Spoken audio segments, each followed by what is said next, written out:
Hey everyone, welcome back to another episode of Fringe Coverage. This podcast profiles the stories, swings, and stars of the LPGA Tour. And whether you're new to women's golf or a longtime fan, hopefully this podcast helps you develop your own rooting interests in women professional golf. And today, man, we have been waiting for this day. We have a really special episode for everybody. We're going to kick things off. We're going to recap the Maybank and preview the Toto Japan Classic. But the main event, we have an interview with LPGA rising star Gabi Ruffels on the back half of this episode. So make sure you tune in to the end. We'll do a little bit of a preview prior to that. But Tom, big episode today. How you feeling? I'm feeling good, man. I had a blast during that interview. I thought Gabby was so engaging and was really giving of her time, and it was a great first interview from a player for us. So yeah, I'm excited for the listeners to hear it. Yeah, and again, before we jump into the interview later, Tom and I can kind of share a couple thoughts about that interview and how receptive and engaging Gabby was. But huge shout out to Gabby. She did an awesome job for us and certainly grew two fans in us that day for sure. So without further ado, let's get into it. We want to make sure we cover the golf. We're coming off of the Maybank Championship. This is the second to last event on the Asia Swing. And from the top, we have our second repeat winner of the year. Miyu Yamashita comes back from 8 shots back to win ultimately in a 3-way playoff against Hannah Green and Hei-Jin Choi on the first hole. She birdied the other 2 parred. It's Miyu's second win of the year, the other one being the AIG Women's Open. This was impressive. 8 shots back to start the day. She shoots the final round 65. And there was kind of some start-stop to this. So first off, there was a weather delay on the back 9. The leaders were going to the 12, 13, 14 stretch, and they had inclement weather, and they did the weather warning for about a little over an hour, which, man, you always wonder how people come out of that. We talked last week about in the International Crown, how long the U.S. team had to wait before they played Australia in the second piece of this. Everyone kind of just had an hour off, which I think you kind of go in, try to stay warm, literally and athletically, get some food, and then maybe hit a couple balls in the range and get back out there. But Miyu picked up right where she left off, and ultimately on the first playoff hole against Hannah and Hei-Jin Choi, she sunk a 25-foot birdie. Very telling. Miyu is by far the best putter on tour. She just rolls the rock perfectly every time. But I can get into the weirdness of that final hole. But Tom, any immediate takeaways from Miyu or the final round? No, just like a killer putt. I mean, going into a playoff against 2 others and just, hey, I'm gonna go birdie. How about you two? You figure out what to do here. I mean, that's, we're not sitting here with an 18 inning game, so to speak, or extras. Like Mia's just coming out going, hey, we're gonna shut this down immediately. And in a very impressive fashion. Totally. I mean, you always want to see someone win it. This was a weird playoff because while Miyu did her part, the other 2 really didn't. They actually did well to walk away with pars. Hei-Jin Choi yanked her drive so far left that her second shot, like she had such a weird angle that her second shot ended up on the 10th tee box. So now she's hitting 3 from the 10th tee box playing the 18th hole. Again, the 18th hole is a par 5. Usually I like finishing par 5s. I think it brings ego into play. There's a lot of drama. LPGA might be playing that card a little too much. There are a lot of finishing par 5s I've been noticing over the last 10 tournaments. So while I like it, it's starting to become a little bit on repeat. But so par 5 kind of allows her to play sloppy along the sides, but she's not going to win this hole by any stretch because she actually did really well to hit that approach from the 10th tee box onto the green. Meanwhile, Hannah Green threads the fairway and then is just short of the par 5 and 2 in the bunker. And she barely gets out of the bunker and it rolls backwards down this apron. And so she's not even on the green. All of a sudden she's chipping for birdie. And then again, Miyu had left herself not a great, 25 feet for a birdie putt on a par 5 is not ideal. But when you putt like Miyu, it doesn't matter. So they kind of played sloppy, but somehow Miyu was able to steal that one. Just a couple notes. Hijin Choi was the leader in the first three rounds. After the first, second, and third round, she led. She set the scoring record, I think, for the 18 and 36 holes, maybe even the 54 hole. She played really good golf. She still was seeking her first win, and yet she's ranked what, top 20 in the world. That's pretty impressive to have not have a win and still be that high. But she she choked, man. She got run down by 8 under, and she was one of the few people I think that shot under or shot over par on the final round. So I think she saw that first win, and it showed whether or not she felt it out there. Ultimately, she did not do what she needed to do to get the win. Let's zoom in on Miyu for a second here. Reminder, everybody: Miyu Yamashita is a rookie. She won the AIG Women's Open. She now has won the Maybank. That's 2 wins, 11 top tens. Let me just walk you through why Miyu Yamashita is not only good, but impressive. So, if you look at her stats, she's fourth in scoring average, again, behind the likes of Gino, Nelly, people that are just going low every round. Fifth in strokes gained total, first in strokes gained putty. I wasn't joking when I said she is quite literally the best putter on tour. Let me put this into perspective and explain strokes gained. Miyu Yamashita, her strokes gained putting is 1.29. What that means is for every round of golf Miyu Yamashita plays, she is 1.29 strokes better just on the green than the average golfer on tour. That's per round. So if you're playing a 4 round tournament, Miyu is picking up just under 5 shots a tournament on the greens alone. How would you like to have a 5 stroke advantage because of your putting every tournament you go into? That is why she will forever be at the top of every leaderboard, because if she's having an off day hitting the ball, she can sink it from anywhere. She fills the cup like crazy. When we get to the Gabi Ruffels interview, you'll hear Gabi talk about the days that it feels like the hole feels really big. I think that's every day for Miyu, which is a pretty great place to be. And here's why that really matters. Miyu is 143rd on tour in driving distance. Miyu is very small and does not hit the ball very far. But the other thing that's really impressive about Miyu, while she's 143rd in driving distance, she is second in driving accuracy. So she may not hit it far, but she's threading the fairway. And man, if you're hitting fairways and you're the best putter on tour, that recipe I feel like has some staying power.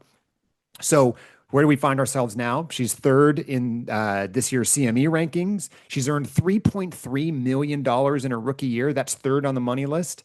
She's second in Rolex Player of the Year, only to one Gino Titakun, who continues to rack up points because she had yet another top 10 this week. And I think this all but locks up the Louis Suggs Rookie of the Year award. I think there is still mathematical possibility that Rio could chase her down, but Rio's going to have to go win this week at Toto and maybe do something special at Annika and the CME as well. So just an incredible rookie year, and one that's probably going to be forgotten just because of all the parity we had this year. It's not like she had 6 wins and everyone's going to remember it, but in a year where we had 27 or 28 different winners, Miyu had 11 top tens in her rookie year and really, really separated herself. And I'm excited to see what her career arc looks like from here. Being able to drive accurately is just so much more important than driving distance. I mean, like you said, just getting onto the green, because if you think about it, this is well-worn territory, but putting is probably half of your strokes. And I am so bad at that. I'm internalizing this, of course. I'm so bad at thinking about doing that with myself, like going and practicing your putting. And that's something that you could practice anywhere, but actually practicing it and perfecting it and honing in on your putting stroke is just so incredibly important. I do have a quick question for you. I don't know the answer to this. So at some point there was a five-way tie, right? Going near the end. Yeah. If there is a five-way tie, do they all play at the same time? Yeah. Oh, they. Yeah. Oh, you mean just in terms of how do they, if there's more than four in a group, are they playing five all in one hole at the same time? The answer is yes. Oh, So slow playoff, right? Tough TV viewing yeah. because they can't separate them just because conditions would be different. In theory, you're trying to have everything be as even as possible. But yeah, there's been 7-person playoffs on the PGA side. I think the LPGA had a sixer a couple years ago. So again, it's slow watching, but yeah, they all go out same time. And then eventually they start sloughing off, right? Like if you have seven, and then let's say five of them advance, the other two are just done. Correct. Okay. Correct. As long as the sudden death playoff, the best scorers advance until you're the only one standing. And these holes are determined ahead of time, and the players are aware of these holes. Correct. So each Course does it a little bit different. Historically, they try to do 18 just because that's where all the fans are. It's a good finishing hole. If it's going to go multiple holes, they will have identified. There's some that say you're going to go 18, 18, but if it goes past two playoff holes, then we'll go to 10 or one or something that is usually from a routing perspective, something that's close. So you're not driving out to the 14th hole randomly, the deepest part. And they try to bring out maybe some of the signature holes again, if they are within the good proximity to where they're trying to do it. Because again, the moment you leave the 18th hole, you run the risk of losing the on-site fans with it. So you're trying to stay nearby. And if you're a fan, you try to roll the dice and say, hey, if this is a one, two-person, three-person playoff, I might want to stay on 18 because it's not going to last very long. Makes sense. Okay, And then cool. Tom, our picks. I think the first time this year we tied, and man, this was a roller coaster. You had Se Young Kim, and I had Alim Kim. It was a battle of the Kims this week, and Se Young had me dead to rights the first 2 days. She was just playing solid golf. Alim was just kind of playing fine, kind of hovering around, T40. And then Alim shot the round of the tournament on Saturday and shot 8 under to vault her into either the last group or the second to last group. And I think she was one or two shots ahead of Se Young going into today.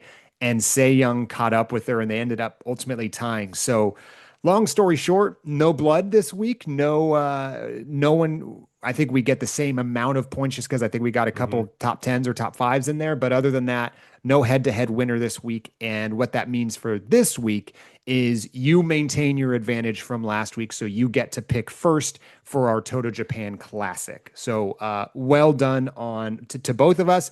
We had people flirting with the leaderboard.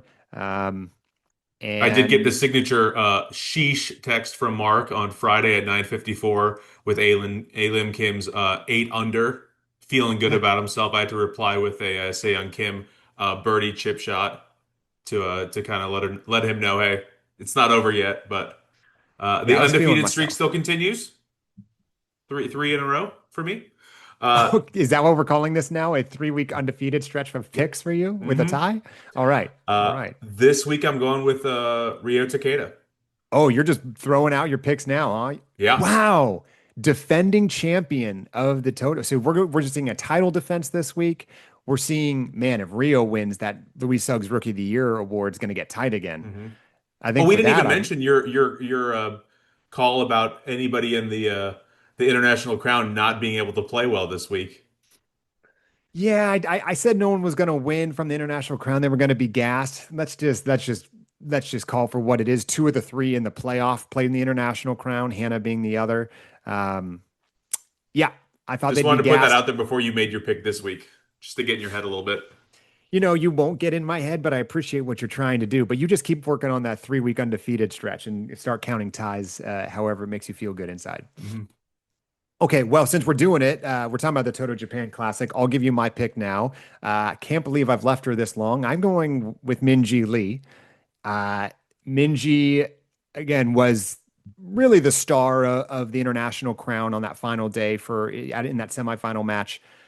She's still the money leader right now because of her major win earlier this year, and I think it's as good a time as any to bust her out. She's got a week worth of rest, which maybe means nothing now. After I said all the international crown people needed it, and they went on to the playoff, so I'll have Minji this week. We're going to Shiga, Japan. This is November 6th through 9th. It's a small purse, $2.1 million purse.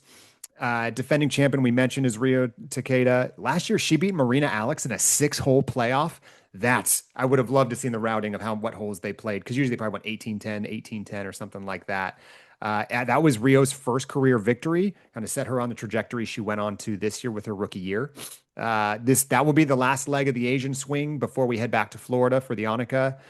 And we're checking on the CME top 60. So again, we only have a couple events left for people to crack the top 60 and make the CME Tour Championship. And I kind of wanted to see who from numbers 50 through 70 are in action this week. A lot of them played last week at the Maybank. A lot of them are taking this week off at Toto because I think they want to get some rest because they had a long Asian swing, get back to the States, get a little, work on a couple things here or there, and then ultimately try to cement their status at the Annika next week. So just looking at who's in action. In the right now, Yan Liu is 59th. She just jumped up in the rankings after performing really well at Maybank. But Julia Lopez Ramirez, Gerlene Carr, Christine Gilman, Saki Baba, Robin Choi, Lucy Lee, um, and a few others are all in those outside looking in right now on the bubble outside the top 60 are playing this week. Big shout out to Wei Ling Su as well. She jumped 2 spots to get just inside the rankings. So a lot of stuff to watch this week. Uh, and not just who's going to win, but who's trying to cement their top 60 status. Anyone who's really above top 50 is at risk. So there's a lot of people who are going to be playing really hard to make sure this week and next week at the Annika that they cement their status. So, how to watch Wednesday through Thursday, or when again, we're in Japan, so here on Pacific time zone, Wednesday and Thursday at 7 to 10 p.m. Pacific. On Friday, 7:30 to 10:30 Pacific, and then we go back to 7 to 10 Pacific on Saturday for the final round. Again, Sunday in Japan, Saturday here on the West Coast of the United States. So, Mark, you with and I are going to that, be together Saturday night. This is, I guess, we found our plans. there you go. There you go. We're on a four guys on a buddies golf trip. We'll see if we can get them to watch a little LPGA with us and see if we can see who their favorite golfers are. We'll make them listen to the Gabi interview on the car ride out there. How about that? There we go. I'm sure they will have already listened to it. Shout out Joel and Brian. We know you're out there listening. All right, Tom. Before we tee up Gabi's interview, anything else for Toto Japan? It was announced the International Crown is going to be in San Francisco in 2027. Yeah, interesting flex here to go back to San Francisco. It was just there at Harding Park in the last iteration in 2023, but that's in our home state. I think we might need to make some plans for 2027. All right, we mentioned at the outset earlier last week we were able to interview Gabi Ruffels, and she was an absolute stud. She was so generous with her time, super fun and engaging, and certainly gained 2 fans in Tom and I. In this interview, we talk everything from her absolutely nuts LPGA travel schedule, especially recently, her growing up in Australia, the quality of the golf that the girls are playing on the LPGA, and even her love of fashion and Taylor Swift. A heck of a lot more in there, but huge thanks to Gabi and her team for helping make this happen. Tom, any other tee ups you want to give before we dive into Gabi's interview? No, I'm definitely rooting for her for the rest of the season. I mean, she was so fun, so engaging, and yeah, looking forward to more interviews just like this. If you guys are looking for something to root for this week or next week, she's not playing this week at Toto. Her last start is at the Annika.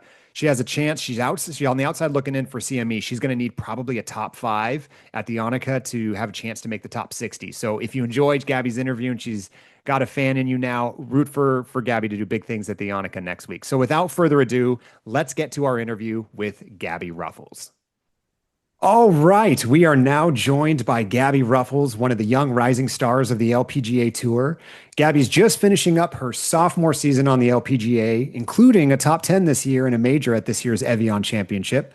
Prior to earning her tour card, Gabi tore up every level of competitive golf, playing collegiately at USC, winning the 2019 US Women's Am, backing it up the next year by finishing runner-up at the 2020 Women's Am, and winning 2023 Player of the Year awards on the Epson Tour. We're so excited to talk about your season, the inner workings of life on tour, and a bunch of other topics today. Gabi, thank you so much for joining us.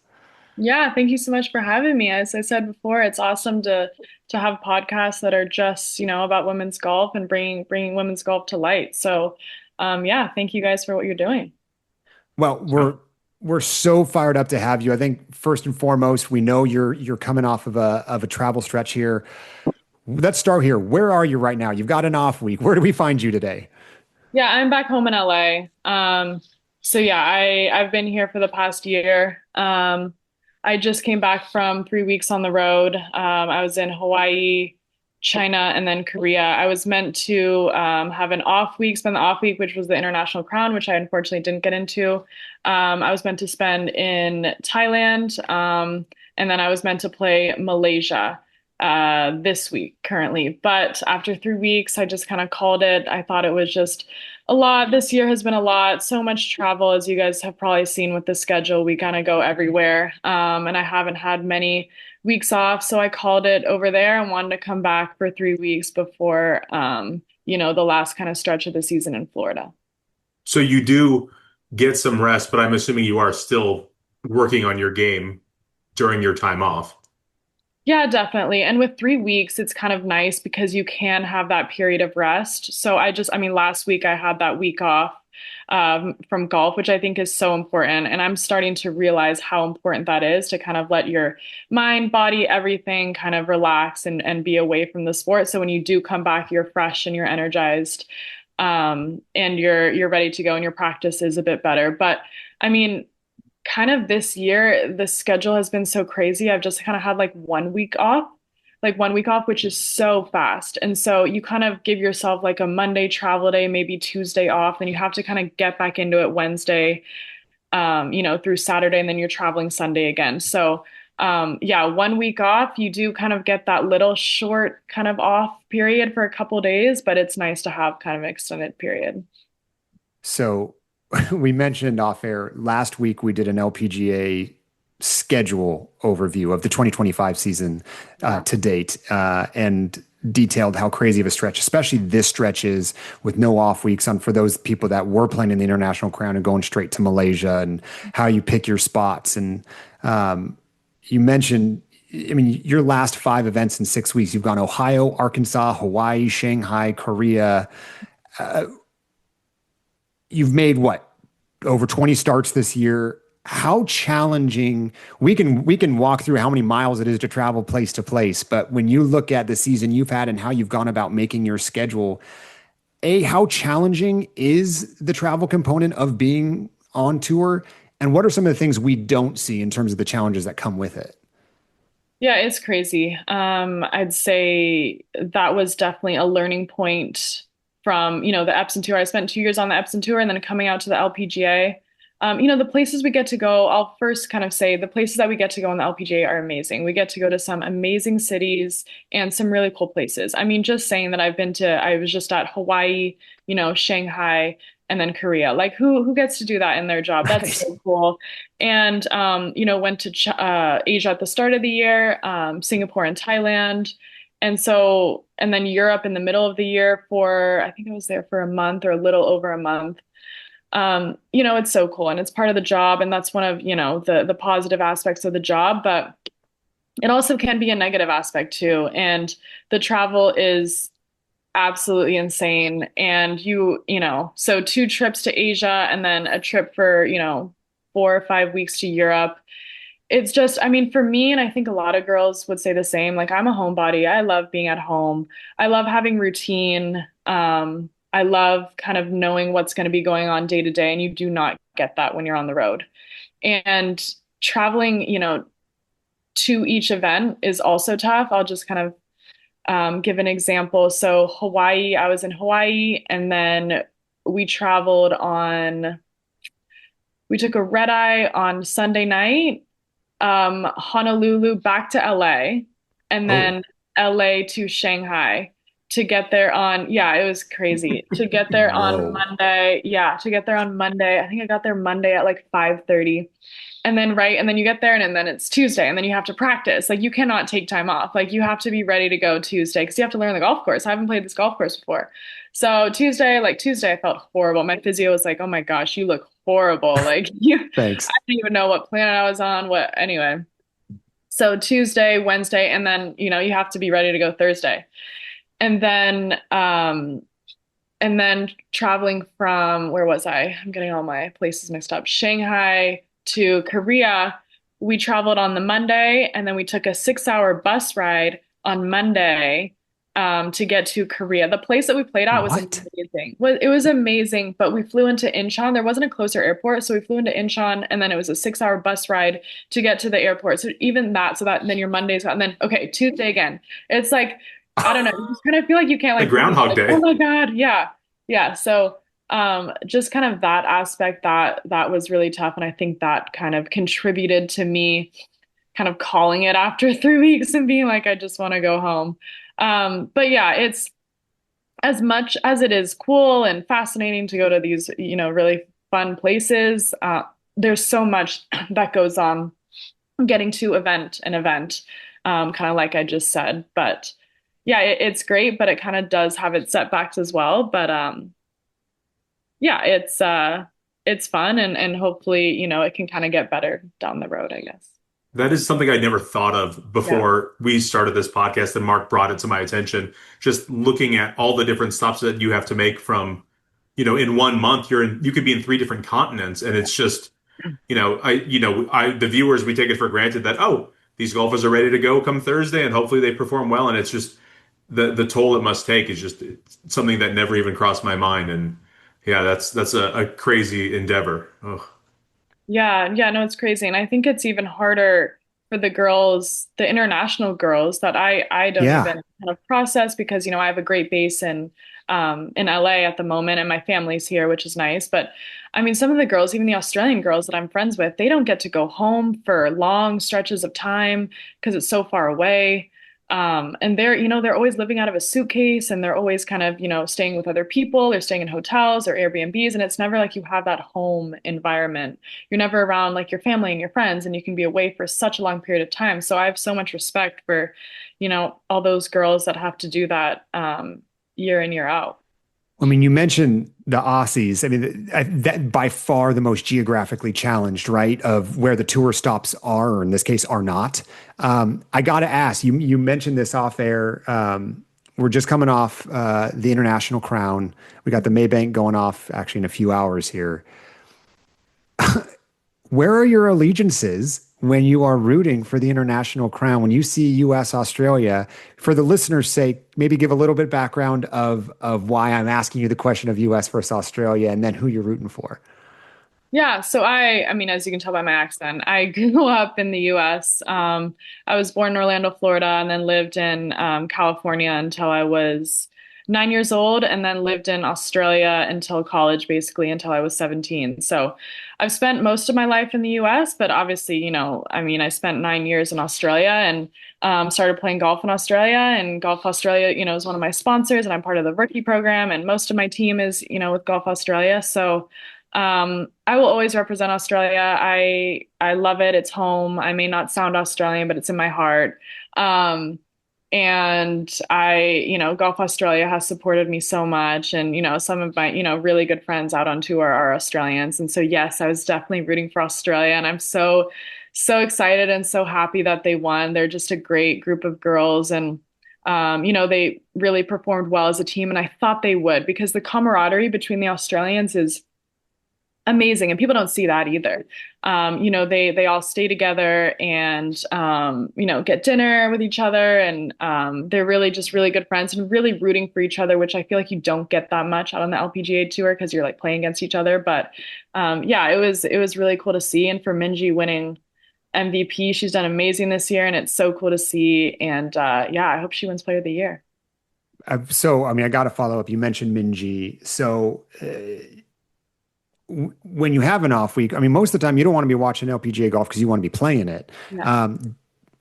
Did you find yourself was the International Crown appointment viewing for you? Was it a hey, I'd rather not watch golf right now? How do you approach weeks like that? Yeah, I mean, to be honest, I didn't watch too much of it. I just kind of watched the highlights because I Sure. kind of saw that Australia was doing pretty well. But usually on off weeks, I like to kind of be away, stay away, kind of be away from the golf world.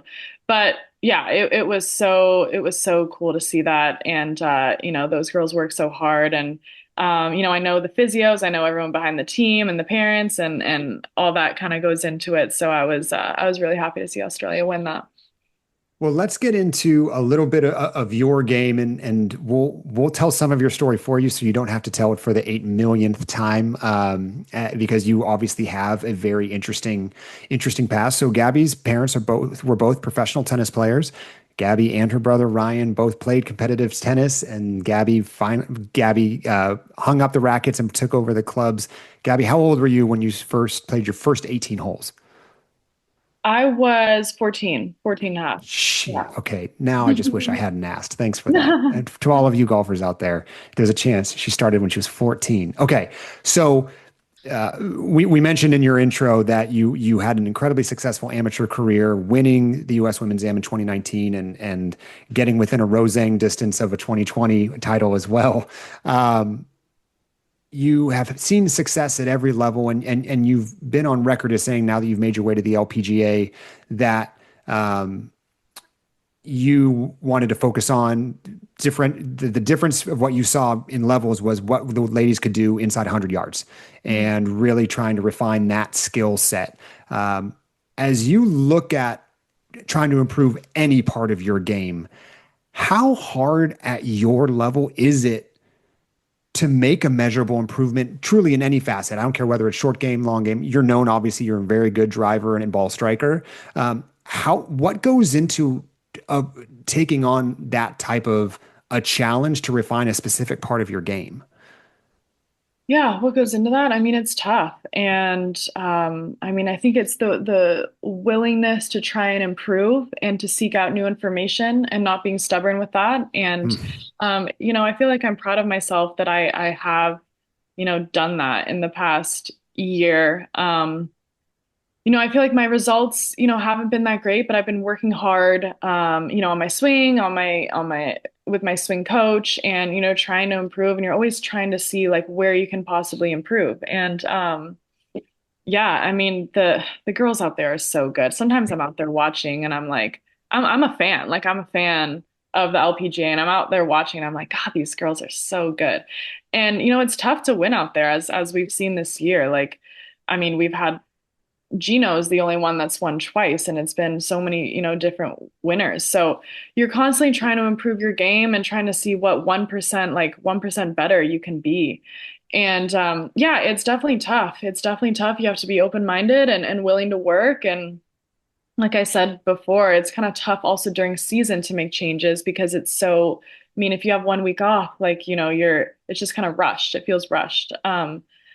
But yeah, there's a lot of hard work that goes into it. I'd say, as I keep saying, willingness to improve and seek out new information. And I feel like that's what I've done. Even coming from the Epson tour last year, I felt like, I missed my first two cuts last year, and I was like, I think I need to improve to be with the best players on the LPGA tour.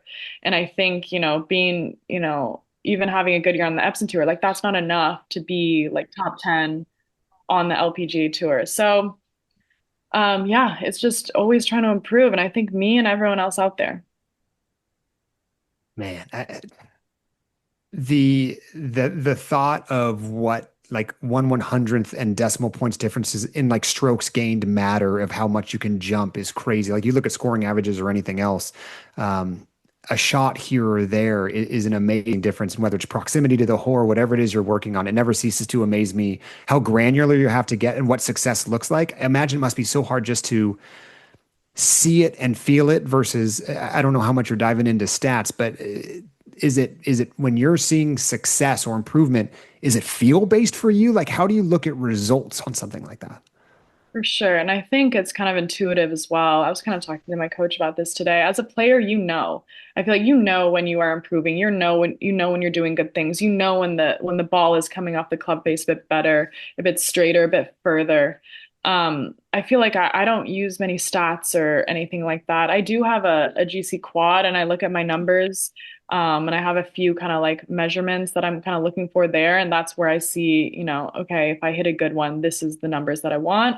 So I kind of do that as kind of measurement. But other than that, I would say it's pretty intuitive and when you're out there, if you're hitting the ball better, if you played this course last year and you had trouble with a few shots and you come back next year and those shots are a bit easier.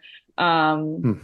or if you play better at a certain place that you didn't play good at last year. But I would say, yeah, it's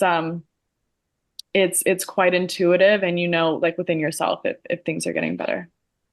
You did mention that you didn't want to overexert yourself with practice and you do need to rest, and that is an important part. So if there is something that you are trying to work on, like let's say it's your short game, you're not adding extra time out on the practice range. You're trying to maybe tinker with something. And does that then lead to less time practice for putting or for driving?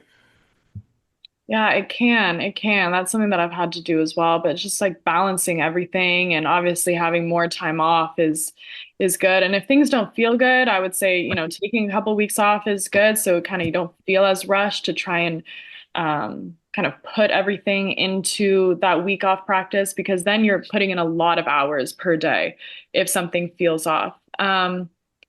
But no, I would say, yeah, I always try and do a little bit of everything almost every day, especially in 1 week off, just trying to touch on everything a little bit and maybe spending a few, a little bit more time on things that I struggle with at the past tournament or something that doesn't feel good at the moment or something, that my coach and I think that we should work on.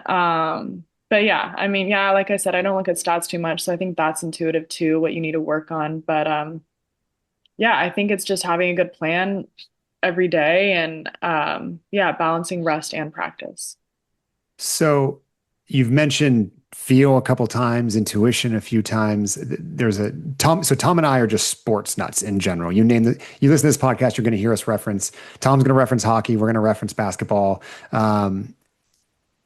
Being a feel-based player and knowing your game the way you do, like you said, knowing when the ball's coming off the club face the right way. In basketball, you hear stories of like just pure shooters saying there's just certain days that the hoop feels like it's an ocean and they can't miss.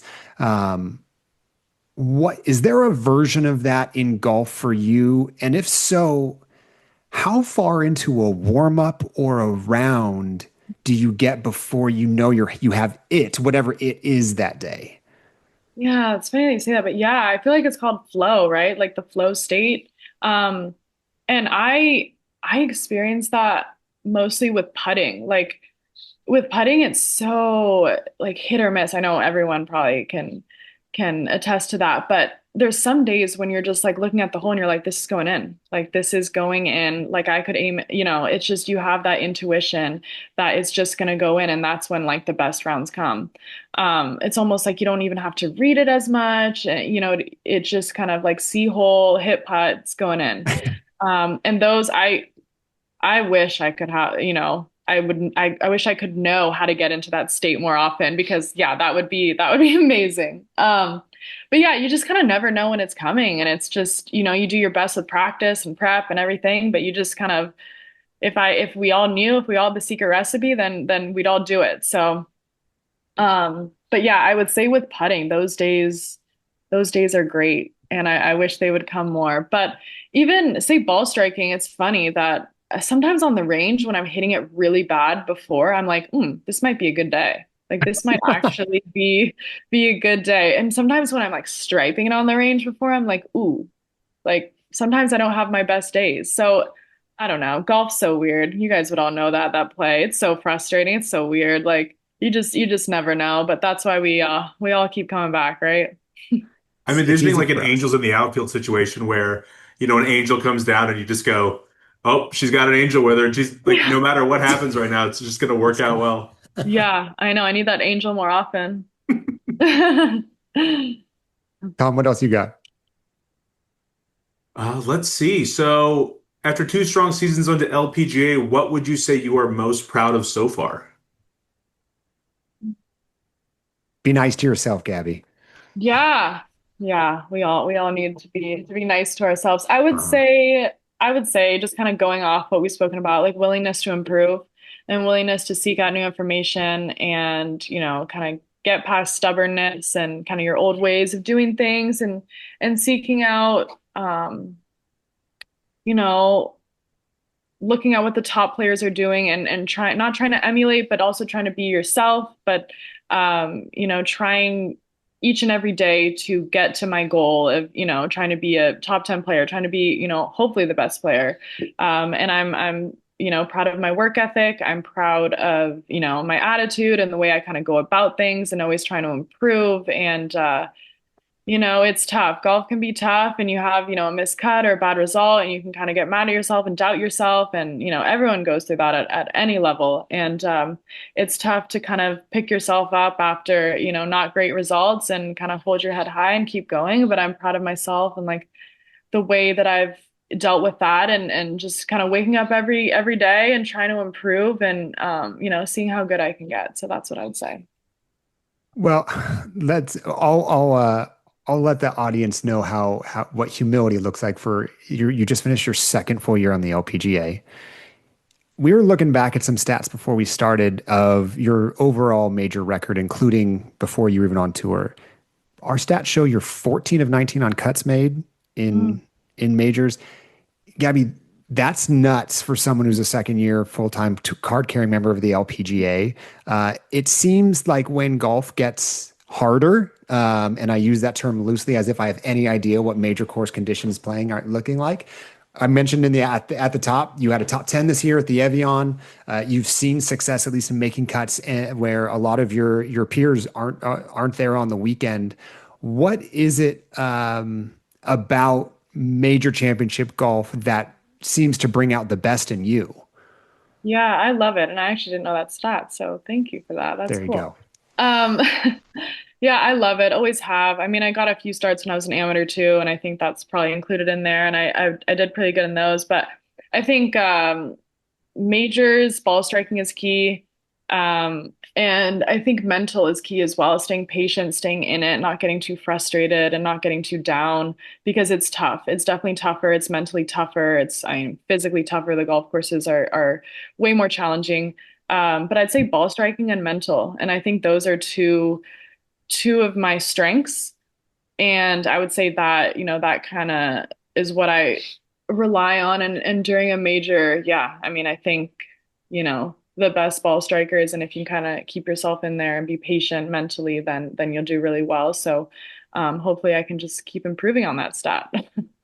So you've mentioned in many interviews a conversation you had with your dad after missing Q Series in 2022. You've referenced that you've talked a lot about it's all about improving your standard of golf. I'm curious, 2 full years into your LPGA career, how has your standard of golf, your personal standard of golf, changed after those 2 years? And like, have those field goal posts moved for you at all? I know you're not a huge goal setter, but as you look at what that standard of golf is, and now you've seen what you can do on the biggest stage, how do those goalposts move moving forward? Yeah. Yeah, there's a lot in that. And yes, I do feel like I feel like almost every year has its own story kind of thing. And yeah, I definitely feel like I'm a different player now to even, 2 years ago on the Epson tour, when I played really well. And it's funny because sometimes you don't get the results that kind of reflect how you feel like you're playing for a multitude of different reasons. But skill wise, I think that I'm a definitely a different player than a couple years ago. And I'm proud of that and proud of, as I keep saying, like trying, waking up every morning and trying to see what I can do to improve my game. But yeah, I would say, and like I said, it's very intuitive, and you know that if you're getting better, and like my dad said, yes, standard. We talk about that so much in my family, and then being professional athletes, they've kind of instilled that in me is that no matter what tour you are on, whether it's mini tours, Epson tour, LPGA, whatever it is, you're always, you're playing within yourself, and golf is good because it's a sport where you can do that. You kind of just control what you can control, and that's your preparation and how you go about things, and then your mental on the course and how you compete. And whenever you teed up on Thursday, that's all you can control, whatever tour you're on. And so it's just trying to improve yourself. And then I feel like the results kind of take care of itself. So, yeah, I would say that. And then there was another part to that question that, There was a lot there. I think you answered all of it. Don't yeah. worry. Okay. Okay. Perfect. Okay. You no, you But absolutely this is nailed something it. that your parents instilled in you at a very young age, it sounds like. Being professional athletes, they knew what it took, and then kind of getting you in the proper mindset from the jump. I mean, Mark has two daughters. I have a son and a daughter. My kids are a little older, and I'm already trying to just kind of explain to them that to control what you have to control and, just try to get a little bit better every day. And that seems like something that you've definitely taken to heart.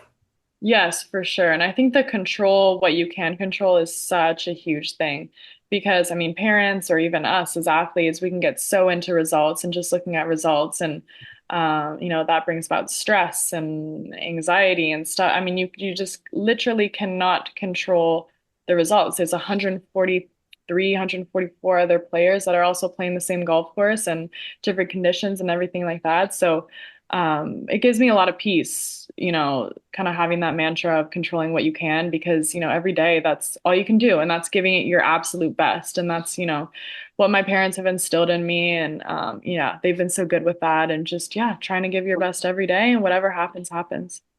And I take it you played team sports as a child as well as tennis and golf? I did a little bit. I played a little bit of soccer. I played a little bit of softball.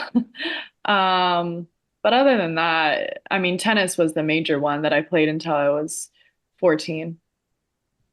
Okay, All great. right, we've got one more golf question for you. Then we're gonna do some just rapid fire. We want to know Gabby off the course stuff. Okay, cool. Um, you're taking some time off.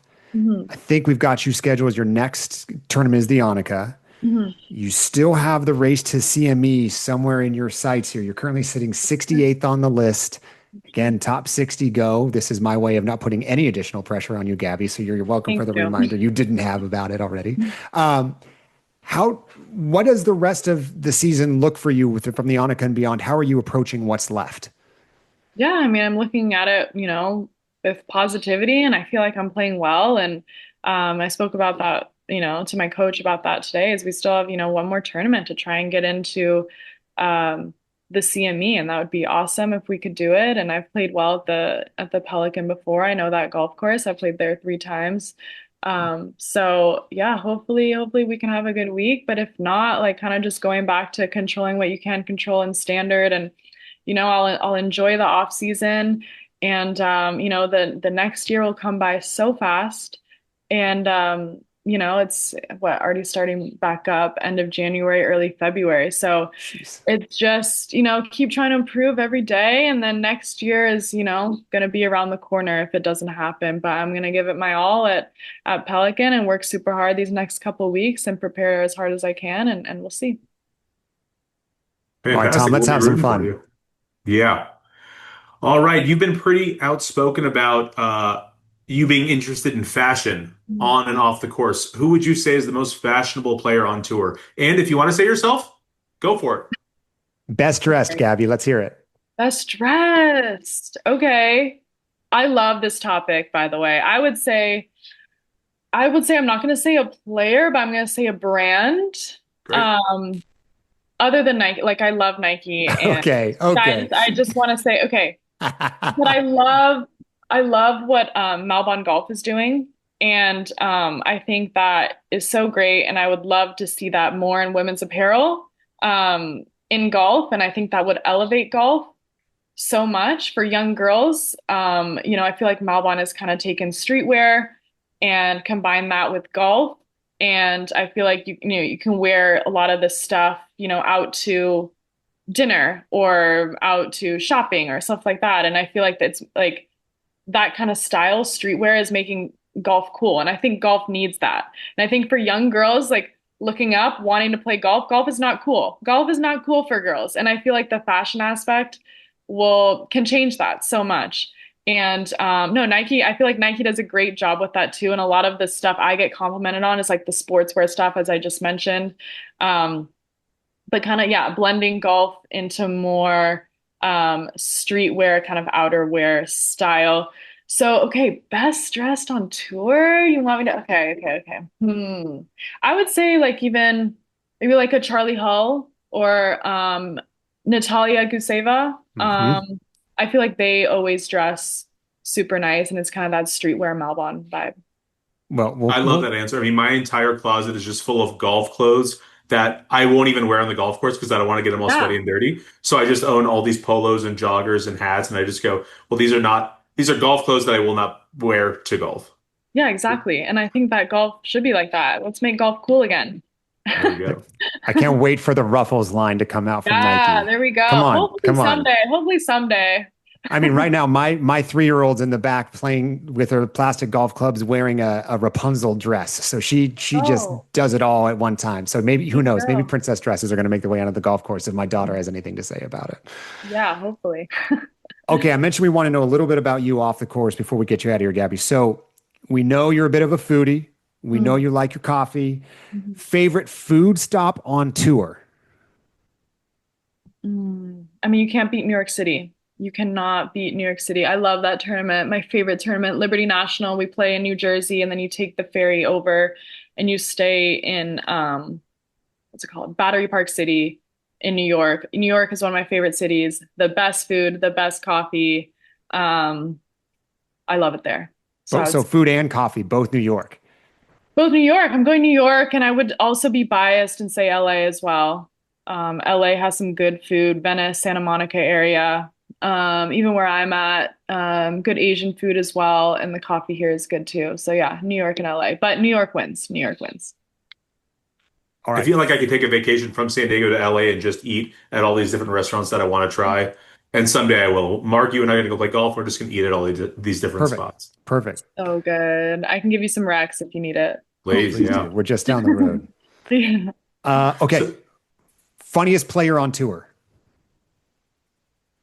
Funniest player on tour, I'd say Steph Kyriakou. Love it. Staying with the Australian theme here. Tom, Yeah. what do you got? favorite show you're currently watching? Favorite show. What did I just finish? I watched, don't judge me. I watched Gossip Girl earlier this year. Okay. I just finished The some. classics. I watched White Lotus. I was onto that, and then I don't know. I don't watch too many shows, to be honest. What are you doing when you're with, okay, all the travel? What are you filling plane time with? What am I filling plane time with? Besides sleep, hopefully. Yeah, I'm sleeping for sure. I mean, I don't know. I'll watch a movie every now and then. I do watch TV shows sometimes, but I don't really have like a favorite or anything. I'll listen to music. Okay, what's on Spotify right now? What are we listening to? What's What genres are you going to? what's on Spotify? You know what? I have turned into a little bit of a Swiftie. I don't know. I Oh, don't I don't know, but I love her. I love the way she is. I think she's just, a really, really cool person. I love the way she kind of goes about herself and like her business and her philanthropy and just, I don't know, the stuff with Travis Kelce. I feel like we've all been kind of involved with her like life and her new album. It's good. So I feel like I never thought I would have said that, but there you go. well, you will love a few episodes ago, without me knowing, the week that she dropped her new album, Tom spent the entire episode dropping the names of song titles without me knowing into the episode, and like had to tell me later. I had Oh, no that's idea what he was great. doing. That's so fun. I'm also a Swiftie, and Mark's wife is as well. So her and I were having a chat, and Mark happened to be involved in it, just hating it and all that. So Mark, I'm gonna get a playlist going for you, and we can recommend our I favorite don't hate song. it. I just have my head in the sand. But if Gabby says it's worth listening to, Gabby, I'll give it a shot. All right, Yeah. Gabby, I'm gonna get you out of here on two last ones. What's the weirdest golf drill you've ever tried at any point in Weirdest your golf life? drill. Golf drill, something like you're trying to work something, whether it's a piece of gear you're trying, whether it's just a weird looking swing drill. If someone walked up to you on the range and said, "What is she doing?" You ever try anything weird outside the box? Good question. Oh yeah, okay. Oh, I Um, like this response already. well, so my coach and I were kind of working on trying to get like a little bit more shallow. And so for like almost 3 months last year, we'd go like behind a bush, like literally behind a bush at Virginia Country Club and like way left of the range, like on one of the holes. And it was kind of had like a lot of traffic like coming by too. And we'd try and he'd like put me like down in the rough, like a ball kind of in the rough, and I had to try and get it over this bush. It was a pretty high bush. And then people are just like driving by and they're like, what is Is she? that Gabi Ruffels in the bush over Right, there? What is right, right, she? right, right. In the rough, trying to hit over a bush. And then there was times when I hit it like straight into the bush. There were times when I hit it like left, right, whatever. And people are probably like, what is she doing? Like trying to hit it over the street. But it worked. It was really good. It really shallowed me out. And Hey, whatever and works. right, right. So I would say that. Man, okay, you're pretty level-headed on and off the course. Mm. You seem to keep your emotions pretty steady. What's going on under the hood. Who knows, right? And you don't have to reveal that. But I'm curious, what's the most fired up you can remember being on the golf course?